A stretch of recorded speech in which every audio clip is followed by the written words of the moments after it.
नमस्कार, आप ई समाचार देखना शुरू कर चुके हैं और अभी हमारे साथ भाजपा जिला अध्यक्ष निताशा सिहाग हैं और यहाँ जो है सिरसा जिला में भाजपा का प्रत्याशी मैदान में है। पिछले काफ़ी दिनों से ये बात करें कि पूरे लोकसभा में जिला अध्यक्ष ने बड़ी मेहनत की है और एक एक कार्यकर्ता तक जो है वो पकड़ बनाई है।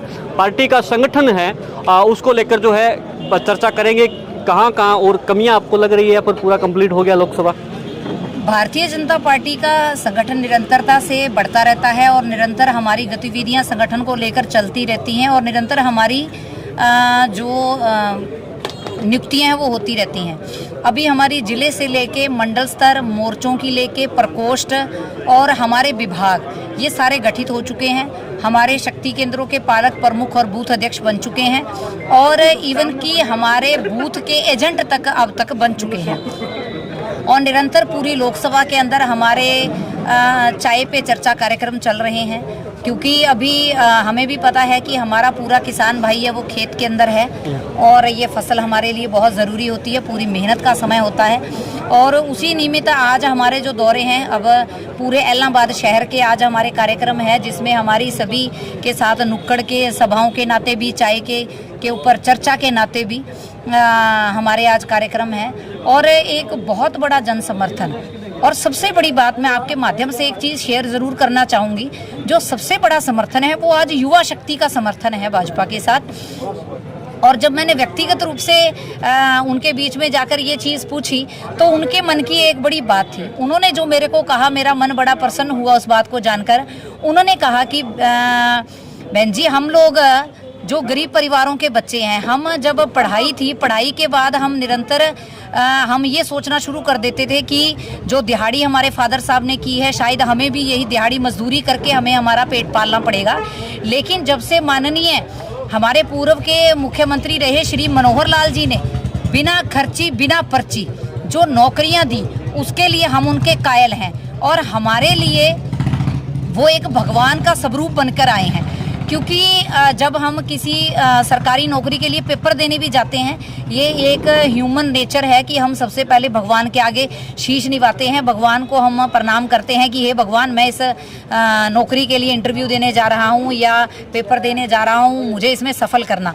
और जब वो बच्चा घर आता है और घर आकर जब रिजल्ट डिक्लेयर होता है और रिजल्ट में उसका नाम आ जाता है, तो उसके लिए दुआ निकलती है और उसके लिए नाम निकलता है कि मेरे लिए अगर कोई भगवान है तो मनोहर लाल जी हैं। क्यों है? क्योंकि बिना खर्ची बिना पर्ची जो एक सिर्फ सपना था और कोई नहीं सोच सकता था कि हरियाणा के अंदर ये संभव है। क्योंकि हरियाणा के अंदर नौकरी लगने के दो ही तरीके थे, या तो आपका बैग के अंदर वजन होना चाहिए या आपकी जेब के अंदर जो पर्ची है उसमें बड़ी आपके नेता की पर्ची होनी चाहिए, तो ही आपकी नौकरी लग सकती थी। लेकिन जो निरंतरता से 2014 से लेके अब तक लगातार बच्चों का रिजल्ट आया और जो उसमें बच्चे लगे, एक एक घर के 3-3 बेटियां और उनके फादर साहब किसी के रिक्शा चलाने का काम करते हैं, किसी की माता घरों में काम करने का काम करती हैं, किसी के पिता छोटी सी चाय का दुकान चलाने का काम करते हैं। और जब ऐसे बच्चों के रिजल्ट आए तो वो हैरानीजनक, अविश्वसनीय ये कर सकता है, तो ये केवल और केवल संभव था भारतीय जनता पार्टी के राज के अंदर संभव हुआ और माननीय मनोहर लाल जी की जो बिना खर्ची बिना पर्ची और पारदर्शिता की जो नीति थी उसके कारण संभव हुआ।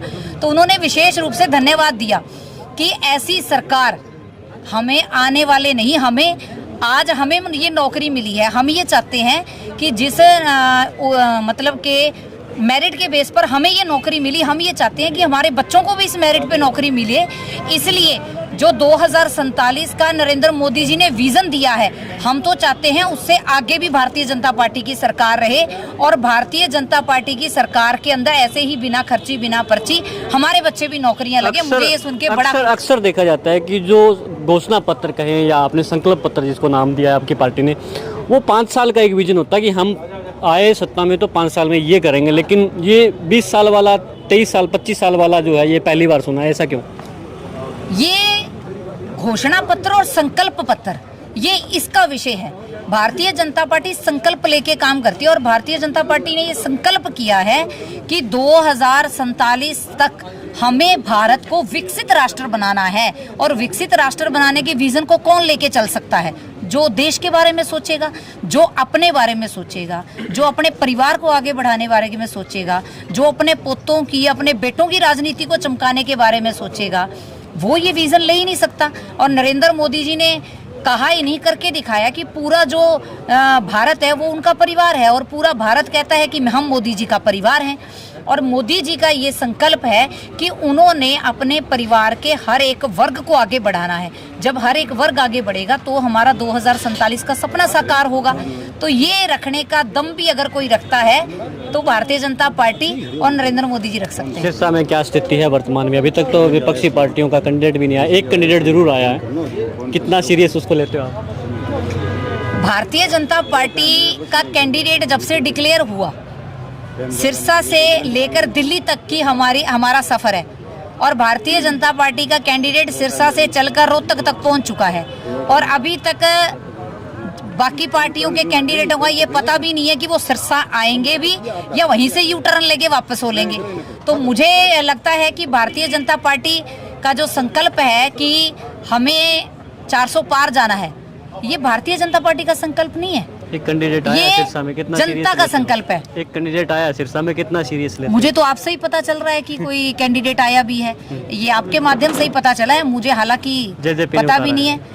और बाकी भारतीय जनता पार्टी अब की बार 400 पार ये होके रहना है, ये जनता की आवाज है। क्या इलाहाबाद को क्या मैसेज दोगी? इलाहाबाद को मैं सिर्फ एक मैसेज देना चाहूंगी कि आपकी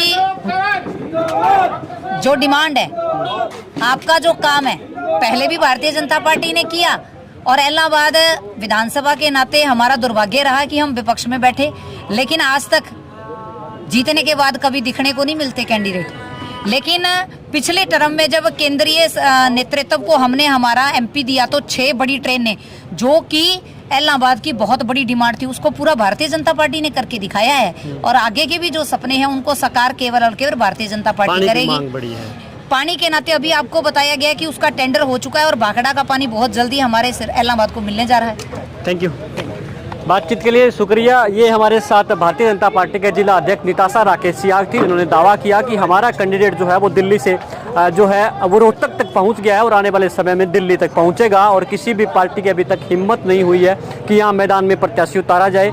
किसी को अगर भेजेंगे भी तो उन्होंने ये भी कहा कि अगर वो यू टर्न ना ले ले, और भारतीय जननायक जनता पार्टी के प्रत्याशी के बारे में कहा कि मुझे नॉलेज नहीं है, पार्टी इतना सीरियस उन्हें नहीं लेती है। आप ये वीडियो ई समाचार पर देख रहे थे, मैं हूँ एल डी स्वामी, धन्यवाद।